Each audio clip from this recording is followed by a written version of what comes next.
A small break before we continue your favorite mental break part. Again, for a little senior people, right? Not for very junior classes. There was a husband and wife, and they had an argument.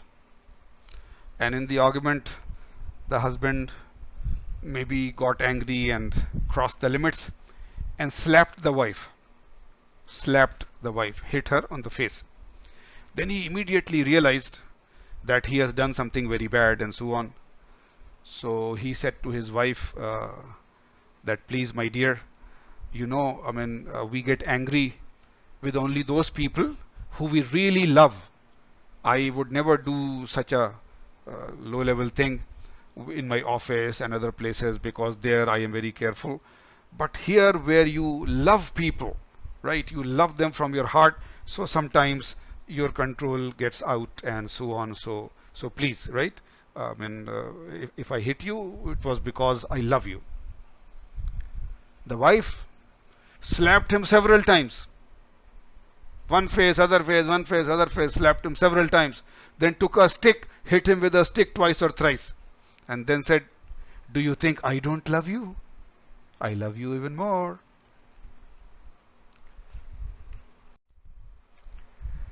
Okay, now, right? So we have done the earlier types.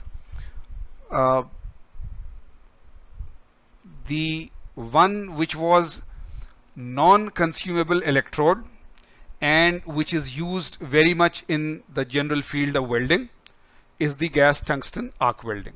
Atomic hydrogen welding is again a very high level. Atomic hydrogen arc is generated between two tungsten electrodes in an atmosphere of flowing hydrogen gas. The hydrogen breaks down and absorbs a large amount of heat from the arc. It is an expensive process due to massive usage of hydrogen gas. Do you understand? Breaks down. This relates directly to atomic hydrogen. You see, normally hydrogen will always be H2. Two atoms will form a molecule of hydrogen gas. So all hydrogen gas normally would be molecular hydrogen.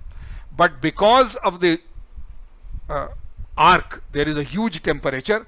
So the molecular hydrogen breaks down into individual atoms, atomic hydrogen. That is why it is said atomic hydrogen welding. So of course hydrogen gas is costly and it is dangerous, and therefore the safety mechanisms and other things will be high. But because atoms are there, atoms are very, very small. Atoms are very, very small, right? So the quality of welding will be very high, but it will be very high quality, very costly, not generally used.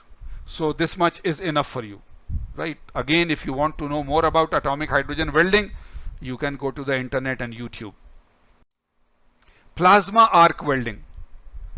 Again, the name plasma you already know. From earlier childhood science and so on, you used to know that there are three states of matter: solid, liquid and gas. Solid, liquid and gas. But then when you increased your level in higher level physics and chemistry and so on, you came to know that there may be a fourth state called plasma. It is still gas, right? It is still gas or vapor, but there is ionization and this and that. So now in this state, it is not the normal neutral gas anymore. It is ionized, so there are charges there. So it is called a plasma, right? So you know that. Of course, there is another plasma. Don't confuse it with that. In our blood, there is something called plasma. So that is biological plasma, right? So that is different. That plasma is different.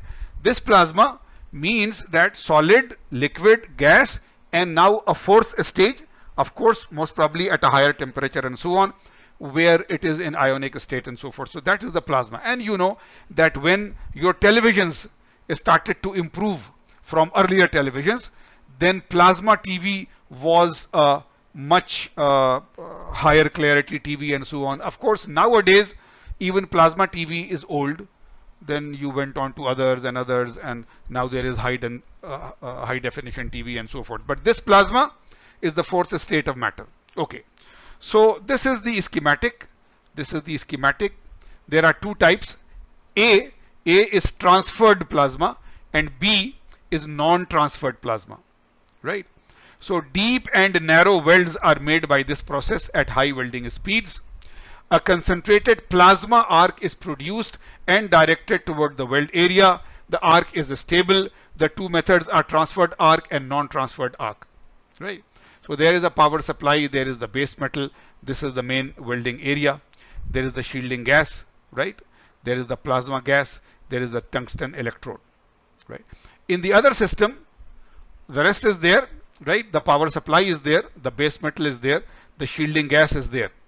What is the difference? What is the difference, right? This is the plasma gas, right? And this is the tungsten electrode. What is the difference? Tell me. You see here the power supply, one end is connected to the electrode and the other end is connected to the base metal. Here in the power supply, one end is still connected to the electrode, but the other is connected to the nozzle, to the welding side, right? So it is not there. So that is why this is called non-transferred, and here it is transferred. Again, this much is enough for us that there is a plasma. It still uses tungsten electrode and so on. So this belongs to the second category of non-consumable electrode. And then there is the shielding gas, and then there is this and so forth. And this is again very costly.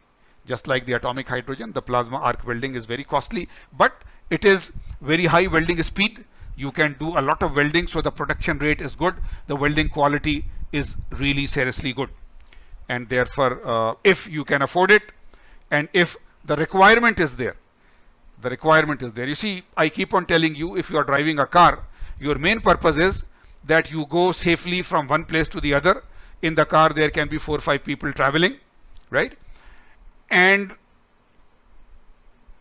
it does not break down too often. So then it is a car. But you can have a Korean car, a Japanese car, an American car, a European car. You can go from, I used to have a Kia. You can go from a Kia, right, to a Mercedes, to a BMW, to a Rolls Royce. It is still a car. Those basic things that you go from one place to the other in a safe manner, right, and it does not break down often. That is still there. But the amount of luxury and other features and this and that, so you go from, a 5,000 real car to a 100,000 real car. So same thing in welding and so on, in every engineering application, that the application, if it is aerospace, if it is nuclear engineering, if it is military engineering, then the quality becomes far, far higher and the cost does not matter. We have enough money.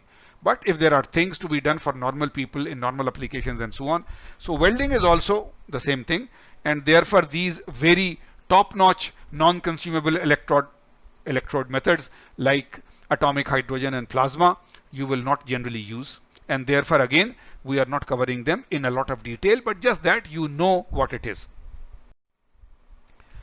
High energy beam welding is also there. High energy beam welding, right? So if you have laser beam or something like that, or if you have an electron beam, right? High energy beam welding, it is not included.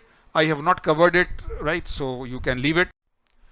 And now, therefore, we shift that all the welding methods are there. There are two large categories in welding. One is gas, one is electric. In gas, we have covered the basic ones, oxyacetylene included. In electric, it is the electric arc welding. So in electric now, there are two categories, consumable electrode and non-consumable electrode. In consumable, we have covered all the basic categories, gas metal arc welding, shielded metal arc welding, submerged arc welding, and so on. In the non-consumable electrode, the most important was the gas tungsten arc welding. We covered that, and then 1 or 2 higher levels. So all types of welding, right, which is a fusion type of assembly process. Welding is a fusion type of permanent assembly process. So all those we have done. Now the joint that is produced, once you do welding, whether you have done gas welding or arc welding, whether you have done manual welding or automatic welding, whatever you have done, a welded joint is there. So a few things about the welded joint, some important aspects of the fusion welding process. nature, properties and quality of the welded joint, right? What is the nature of the welded joint? What are the properties and the quality? So this we must understand. The weldability of metals, right? Remember in the very beginning of the chapter, we gave a table that this has higher weldability. This metal can be easily welded, this cannot be easily welded. And the testing of the welds, right? If it is a normal type of process, you low quality, medium quality is okay. But if it is a high quality, for example, even if it is, I mean, it is not aerospace and it is not that, but it is just petroleum pipes. From one petroleum field, you are laying up petroleum pipes to another city. Now the pipe to pipe joint must be very, very high quality, because inside natural gas, for example, or petroleum, corrosive, this, that, sour environment, lots of problems are there already. So if the joint, right, pipe to pipe joint is not of a very high quality, then we can't do it. So even in a petroleum pipe to pipe joint, it will be very high quality. So we would want to test the welds, that is the weld testable easily, and can we then say it is good quality and so on. So these points are there. Now in the weld joint, there are three distinct zones or areas: the base metal, the heat affected zone, and the fusion zone. This fusion is that melting zone where welding is happening. The base metal is there, of course, the base metal, and somewhere the fusion or the melting or the welding is going on. And up some distance away from this, on this side, on the other side, there is the heat affected zone, right? So these three zones are there. Let us see. So here there is this diagram, a schematic diagram, that this is the base metal on this side, on that side. If I have not mentioned it, right, if it is a butt joint, if this piece is to be butting against this piece, then what do? We grind, you see this is exactly vertical, but we do grinding or machining so that this small semi V is created here, and we grind or machine so that this is also there. So now when we touch these, then there is this V gap in between them. So this is generated so that we can fill this with the welding metal, and there is a good joint. If you just touch this vertical and vertical, then there is a small gap, and whatever you weld will fall down. But if it is, right, if this is prepared, this end is prepared and this end is prepared by grinding or some machining operation, so that there is this gap, the V type gap. So now it is welding area. So this is the base metal. This is the base metal. This is the welding or the fusion or the melting zone. And because you are very high temperature here, so till some distance there is the heat affected zone. After that the base metal is okay. But even in the heat affected zone, the property of the base metal changes because the heat changes. And here, of course, the filler metal or the electrode metal is melting and coalescing with the base metals, right? So this is it. Here there is the temperature, right? The temperature, the highest temperature will be here. Then it will go down. It will go down in the heat affected zone, and then it will come to the normal temperature, right? So in the molten area, the temperature is much higher than the melting point of the base metal, right? The temperature is much higher than the melting point of the base metal, and the temperature at which the base metal microstructure is affected. So that is why it is the heat affected zone. Remember, when we are doing heat treatment in material science and so on, we told you annealing and this and that. So when you do heat treatment, you increase the temperature, and because of that, the crystal structure changes. There is recrystallization, there is grain growth, there is all those things. So the heat, so if that happens, then it is the same metal, but the properties of this metal have changed, right?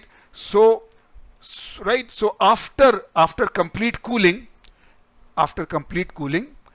the whole process should be designed in such a way that the properties of this weld zone and this heat affected zone are not too much different from the base metal, because you use the base metal to design the part, the properties and so on.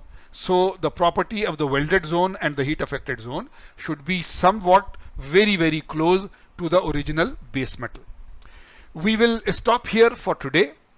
I hope we have covered in an interesting manner the different welding areas, and please go through this carefully. We will see you next time, inshallah. Ma salama.